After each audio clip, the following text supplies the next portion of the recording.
ठीक है, तो चलो स्टार्ट कर लेते हैं हम लोग। राष्ट्रपति, प्रेसिडेंट, MCQs है, ये पहला वॉल्यूम है तो इसलिए हम इस तरह से लाए हैं। पहला क्वेश्चन ये रहा आपके लिए, देखो कह रहा है भारत के राष्ट्रपति के निर्वाचन के संदर्भ में, किसके संदर्भ में? निर्वाचन के संदर्भ में। ध्यान से क्वेश्चन को पढ़ोगे। निर्वाचन के संदर्भ में निम्नलिखित कथनों पर विचार कीजिए। अब यहाँ पर देखो दो कथन दिया हुआ है और दोनों कथन पर आपको क्या करना है? विचार करना है। पहला कथन है कि प्रत्येक MLA के वोट का मूल्य अलग अलग राज्यों में अलग अलग होता है। क्या ऐसा बात सही है या गलत है? ये खुद सोच लो पहले। प्रत्येक MLA के वोट का मूल्य अलग अलग राज्यों में अलग अलग होता है, सही बात है?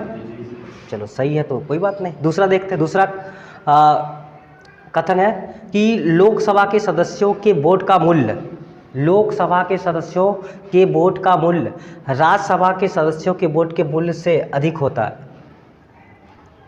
क्या ऐसा पढ़े हो कि लोकसभा के मतों का मूल्य राज्यसभा के सदस्यों के मतों के मूल्य से अधिक होता है? नहीं होता, बराबर ही होता है ना। तो इसका मतलब दूसरा कथन क्या है? गलत, और पहला कथन सही है। तो यहाँ पर क्या है? उपर्युक्त कथनों में से कौन सा या से कथन सही है या है? तो यहाँ पर हो जाएगा केवल एक। अच्छा हम आंसर ही बता दें तो फायदा क्या हो रहा? चलो ठीक है। दूसरा क्वेश्चन ये आपको बताना है, भारत के राष्ट्रपति का निर्वाचन किस प्रकार होता है? पहले ध्यान से देख लो ऑप्शन।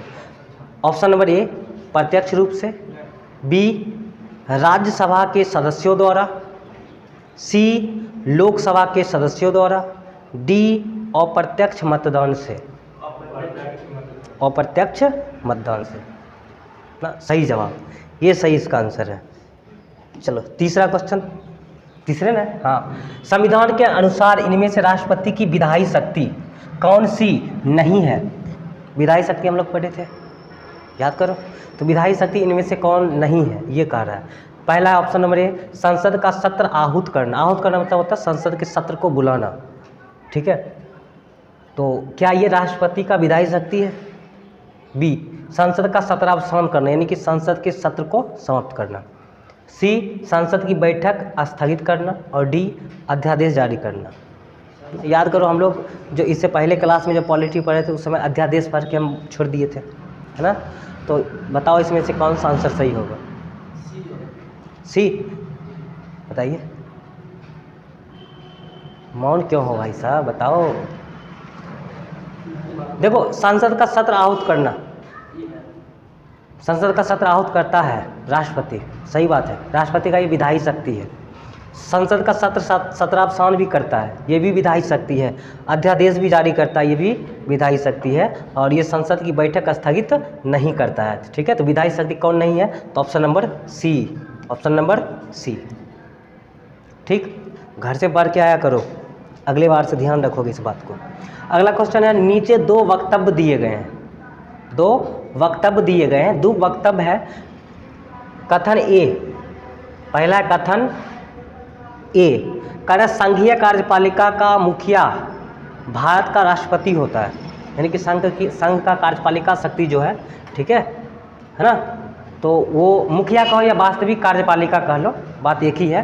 कह रहा राष्ट्रपति होता है, ये कथन है। ये उसका कारण दे दिया, कारण को आर से सूचित किया गया है। तो कारण कह रहा है कि राष्ट्रपति की शक्तियों की कोई सीमा नहीं है। ये कथन और ये इसका कारण क्या दोनों मैच कर रहा है? संघीय कार्यपालिका का मुखिया भारत का राष्ट्रपति होता है, क्या कहा था इसके बारे में? सही है। क्या इसका कारण ये है कि राष्ट्रपति की शक्तियों की कोई सीमा नहीं है? नहीं, ये गलत है। कारण ये नहीं है, ये बिल्कुल कारण नहीं है, तो ये गलत हो जाएगा और ये क्या होगा? सही होगा। तो यहाँ पर देखो चार ऑप्शन दिया हुआ, ए बी सी और डी करके। कह रहा है ए और आर दोनों सही है, और आर सही स्पष्टीकरण है ए का, गलत। बी कह रहा है ए और आर दोनों सही है, किंतु आर सही स्पष्टीकरण नहीं है ए का। क्या कहते हो, ये सही है? यार बोला करो, बोलते नहीं हो, गलत है, ठीक। सी नंबर में देखो ए सही है किंतु आर गलत है, ये सही है, ऑप्शन नंबर सी। फिर देखो इसमें डी में ए गलत है किंतु आर सही है, गलत, option number C. Next Bharat के राष्ट्रपति के चुनाव के लिए चुनाव मंडल के सदस्य होते हैं। देखो, भारत के राष्ट्रपति का जब चुनाव होगा तो चुनाव मंडल के सदस्य, चुनाव मंडल का हो या निर्वाचक मंडल का हो, है ना, हम लोग पढ़े थे निर्वाचक मंडल। तो कह रहा है इसके सदस्य कौन कौन होता है। एक नंबर में कह रहा है लोकसभा के चुने हुए सदस्य, 2 राज्यसभा के चुने हुए सदस्य, चुने हुए सदस्य का मतलब निर्वाचित सदस्य, हाँ, तो राज्यसभा के चुने हुए निर्वाचित सदस्य, सी राज्य विधानसभा के चुने हुए सदस्य, और डी राज्य विधान परिषद के चुने हुए सदस्य। नहीं होगा। तो मतलब कहने का मतलब कह रहा है कि इसमें कौन कौन सही है। 1 2 3 1 2 3 1 2 3 option number C is the correct answer. चलो नेक्स्ट क्वेश्चन, लोकसभा और राज्यसभा की संयुक्त बैठक किसके द्वारा आहूत की जाती है। आहूत मतलब बुलाना, किसके द्वारा बुलाया जाता है। राष्ट्रपति के द्वारा बुलाया जाता है, ऑप्शन नंबर ए सही है। नेक्स्ट, निम्न में से भारत के राष्ट्रपति पर महाभियोग लगाने का अधिकार किसे है। ऑप्शन नंबर ए संसद के दोनों सदनों को, बी लोकसभा को, सी राज्यसभा को, डी लोकसभा के स्पीकर को। ए सही है, ठीक है। संसद के दोनों सदन मिल करके राष्ट्रपति पर महाभियोग लगा सकते हैं। महाभियोग कब लगाया जाएगा, जब राष्ट्रपति के द्वारा संविधान का उल्लंघन किया जाएगा, ठीक है। महाभियोग का परिभाषा हमारे संविधान में नहीं दिया हुआ, ठीक है, इस चीज़ को ध्यान रखोगे। नेक्स्ट क्वेश्चन, क्वेश्चन नंबर 8, कहना निम्न में से भारत का राष्ट्रपति किसकी नियुक्ति नहीं करता है। उपराष्ट्रपति, प्रधानमंत्री, राज्यपाल, मुख्य निर्वाचन आयुक्त। उपराष्ट्रपति, देखो हम पढ़े थे प्रधानमंत्री नियुक्ति करता ही है ना, नियुक्ति करता, निर्वाचन नहीं। प्रधानमंत्री का नियुक्ति होता है किसके द्वारा, राष्ट्रपति के द्वारा। अच्छा, राज्यपाल, तो राज्यपाल का भी नियुक्त किया, राज्यपाल को भी नियुक्त किया जाता है किसके द्वारा, राष्ट्रपति के द्वारा ही, ठीक है। राज्यपाल जब चैप्टर जब हम लोग पढ़ेंगे तो वहाँ पर भी बात करेंगे, लेकिन अब इससे संबंधित है तो यहाँ पर भी हम बात कर लेते हैं। अगला ऑप्शन है मुख्य निर्वाचन आयुक्त, ठीक है। तो मुख्य निर्वाचन आयुक्त जो है उनका भी नियुक्ति कौन करता है, राष्ट्रपति।